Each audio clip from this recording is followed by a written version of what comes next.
print, email, Facebook, Twitter, more 7 summits in 4 months. One man's remarkable mountaineering feat. Media player, space to play, M to mute, left and right to seek, 00:3400:000:34 Perth man Steve Plain has overcome a broken neck to set a new world record for the fastest person to climb the 7 highest mountains in 7 continents. The ascent of Mount Everest, which Mr. Plain completed on Monday, was the final hurdle in a 117-day mountaineering journey across the world. He had already climbed Mount Vinson in Antarctica, Mount Aconcagua in South America, Mount Kilimanjaro in Africa, Carstensz Pyramid in Australasia, Mount Elbrus in Europe and Mount Denali in North America. The feat is even more remarkable given Mr. Plain suffered a hangman's fracture of his neck in a surfing accident at Cottesloe Beach in December 2014. Tanya Plain said her brother had achieved more than he expected after his spinal injury inspired him to make the world record attempt.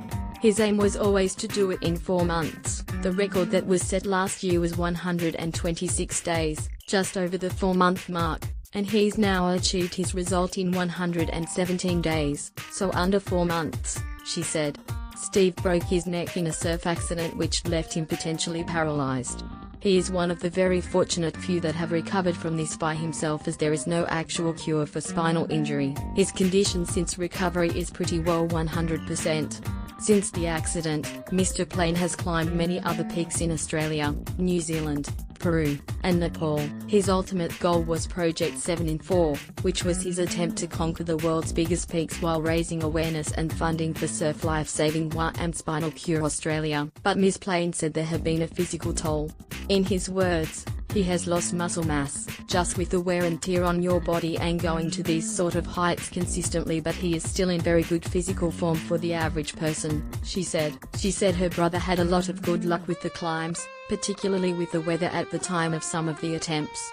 I think the one he was most anxious about in the lead-up was Mount Denali in North America, because he was doing that just on the edge of their winter, Ms. Plain said.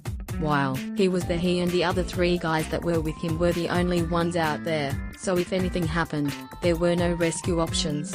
The winter ascent of that was certainly the most challenging, but again, the weather held up for long enough. It actually ended up being 20 hours.